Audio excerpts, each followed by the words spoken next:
우리의 생명이신 살아계신 하나님 아버지 사랑하고 감사합니다.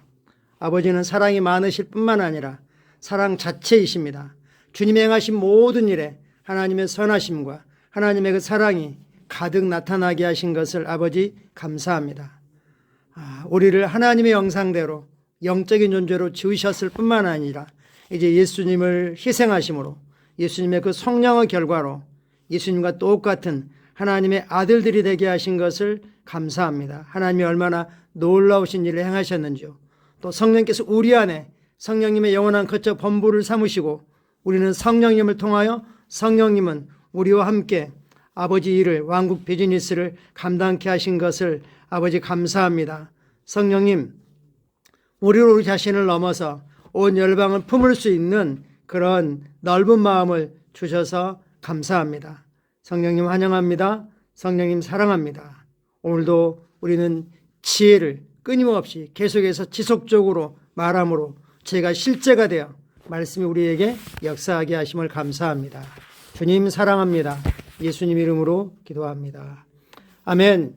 4월 19일 수요일 말씀의 실제 같이 확인하겠습니다. 제목 읽겠습니다. 하나님의 초점은 열방에 있습니다. 그러므로 당신의 세계를 넘어서 하나님의 마음으로 보십시오. 이렇게 하는 거죠. 나와 내 가족 또는 내 교회, 우리나라 이게 대부분 거기에 제한되어 있죠. 그러나 하나님은 열방을 하나님께서 아브라함을 부르실 때 너를 통해 천하 만민이 복을 받으리라라고 말씀하신 것도 같은 맥락이거죠. 성경 말씀 읽겠습니다. 하나님이 나사렛 예수에게 성령과 능력을 기름 붓듯 하셨음에 그가 두루 다니시며 선한 일을 행하시고 마귀에게 눌린 모든 사람을 고치셨으니 이는 하나님이 함께 하셨습니다. 이는 하나님이 성령으로 예수님 안에 함께 하시면서 그 일을 행하셨습니다. 하나님이 나사렛 예수, 나사렛 지역명이죠. 어디 사람, 광주 사람 누구에게 이런 식으로 예수님의 인성을 강조하고 있죠. 예수님께서 완전한 사람으로서 행하셨는데 우리와 달랐던 점은 성령과 성령의 능력을 기름 부음 받으시고 그리고 여기저기 찾아다니시면서 선한 일을 행하셨는데 그 중에 마귀에게 눌린 모든 사람을 고치셨다라고 표현하고 있습니다. 모든 사람이 그리스도 밖에 있는 모든 사람이 어떤 형태로든 마귀 영향력, 마귀 지배, 마귀 통치 아래 있는 것을 볼 수 있습니다. 예수님을 통하지 않고는 그들은 구출될 수 없습니다. 어떤 일들은 하나님의 선택에 의해 일어납니다. 그 일이 어떻게 일어났는지는 인간적인 방법으로는 설명할 수 없는 때도 종종 있습니다. 우리는 오직 성경을 통해서 하나님이 그런 일을 행하시는 이유를 발견할 수 있습니다. 예를 들어서 역대하 9장에서 시바 여왕은 솔로몬의 명성을 듣고 자신의 두 눈으로 직접 확인하기 위해 예루살렘을 찾았습니다. 솔로몬의 소문이 멀리 퍼졌던 거죠. 얼마나 대단한지 과연 그러한지 확인하러 왔습니다. 이왕은 예루살렘에 도착하여 깜짝 놀랐습니다. 그녀는 떠올릴 수 있는 모든 질문을 했습니다. 그리고 그 질문에 대한 솔로몬의 지혜와 대답, 그녀가 본 많은 것들에 깜짝 놀랐습니다. 그리고 그녀는 하나님의 백성들을 향한 하나님의 신성한 사랑을 찬양할 수밖에 없었습니다. 당신 하나님 여호와를 송축할지로다. 하나님이 당신을 기뻐하시고 그 자리에 올리사 당신 하나님 여호와를 위하여 왕이 되게 하셨도다. 당신의 하나님이 이스라엘을 사랑하사 영원히 경고하게 하시려고 당신을 세워 그들을 왕으로 삼아 정의와 공의를 행하게 하셨도다 하고 아멘. 시바 여왕이 예루살렘에 와서 보았을 때 사실 내가 들은 소문은 이것에 비하면 아무것도 아니다. 당신의 지혜, 당신의 백성들의 그 탁월함 이것들은 상상을 뛰어넘는다 하면서 하나님을 높입니다. 근데 하나님이 당신을 여호와를 위하여 왕이 되게 하셨고 이스라엘을 사랑하셔서 당신을 왕으로 삼아서 공의와 정의를 행하겠다라고 하나님을 높이고 있습니다. 예, 그렇습니다. 하나님은 이스라엘을 사랑하셨기 때문에 솔로몬을 왕으로 세우시고 그래서 이스라엘을 그가 다스리게 하셨습니다. 하나님은 사랑하는 사람을 선택하셨고 그분께 사랑하는 사람들의 왕으로 삼으셨습니다. 아멘. 하나님이 솔로몬을 왕으로 세우셨습니다. 따라서 그분의 초점은 이스라엘에게 있었던 것입니다. 구약이 그러하다는 거죠. 이는 몇 년 전에 주님 저에게 말씀하신 내용을 떠올리게 합니다. 하나님 저에게 바라시는 가장 중요한 사역이 바로 열방의 치유를 알리는 거라고 말씀하셨습니다. 사실 치유는 표지판이죠. 표적으로서 예수를 주님으로 고백하고 믿게 하기 위한 표적으로서의 그 표시이죠. 열방이 하나님의 관심사였습니다. 부서진 인류, 아픔과 질병에 사로잡힌 모든 이들을 만나고 싶어 하셨습니다.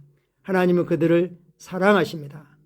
하나님의 관심사는 그들에게 치유와 건강을 가져다 주는 것이고 궁극적으로는 아무도 멸망치 않고 모두가 구원받고 하나님을 아는 온전한 지식 가운데 이르기를 원하시는 거죠. 그래서 그리스도인들을 이 깨어지고 파괴된 세상에 빛으로 남겨 놓으셨습니다. 아멘. 우리 마음 가운데도 우리의 믿지 않는 그런 이웃들, 믿지 않는 가족들에 대한 아버지 사랑이 있냐 하는 겁니다. 사실 예수님께서 12제자를 선택하셨을 때 그들은 거듭나지 않은 믿지 않는 자들이었습니다. 그들의 오로지 관심사는 성경에서 말하는 메시아가 오셔서 이 로마의 정치적인 압제로부터 우리를 어떻게 언제 구원에 건져내 줄 것인지 거기에만 관심이 있었죠. 예수님이 죽으시고 부활하시고 난 후에도 그러했습니다. 그러나 예수님께서는 아버지 하나님을 믿으셨습니다. 그들이 성령으로 거듭나면 성령을 받으면 열방을 변화시킬 사람이란 걸 믿었습니다.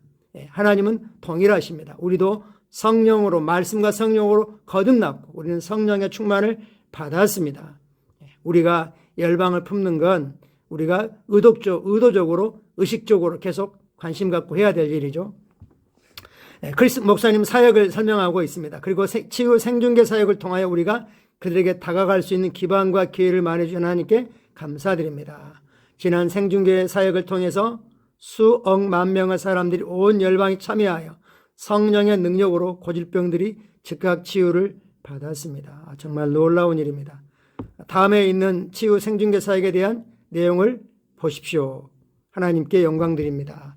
할렐루야. 우리는 멀리까지 못 간다 할지라도 우리가 그런 플랫폼이 준비되어 있지 않다 할지라도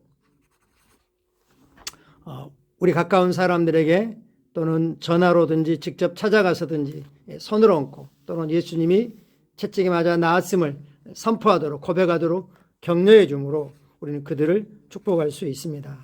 할렐루야. 오늘도 주님께서 우리와 함께 하십니다. 우리가 열방을 품기를 원하십니다. 참고 성경 구절 잠언 8장입니다.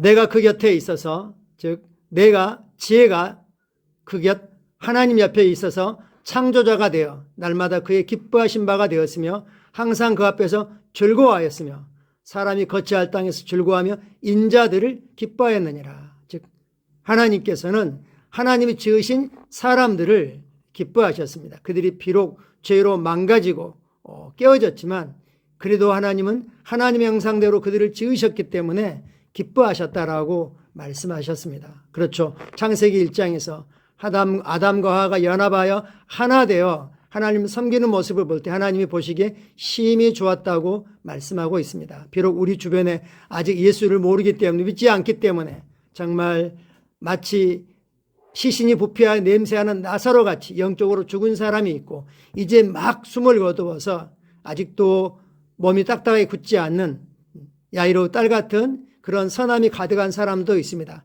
그러나 공통적인 것은 그들은 영적으로 죽었고 그대로 방치한다면 그리스도 없는 영혼으로 그들의 영혼이 던져진다는 것입니다.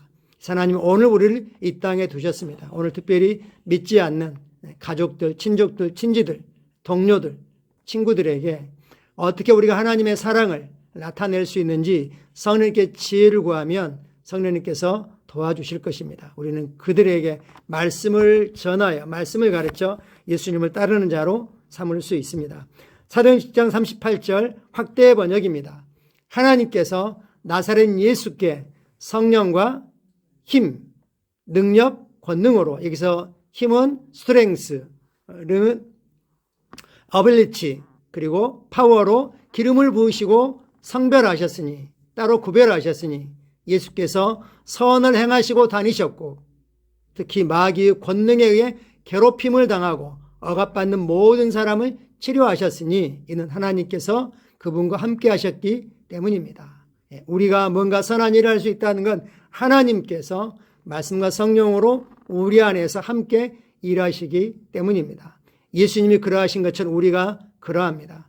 우리가 날마다 직장에 갈 때, 사람들을 접촉하러 갈 때 그들에게 어떤 형태로든 마귀의 괴롭힘이나 억압이나 영향력이 있다는 걸 인식하고 예수 이름으로 우리가 그들을 자유케 할 수 있습니다. 같이 기도하겠습니다.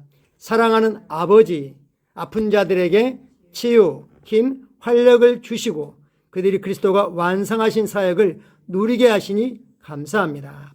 하나님은 나를 이 어두운 세상에서 빛으로 만드셨고 나의 빛은 항상 밝게 빛나고 있습니다. 나는 영광과 온전함 가운데 기능하며 아버지 의를 나타내고 성령의 권세를 행사합니다. 예수 이름으로 기도합니다. 아멘. 할렐루야.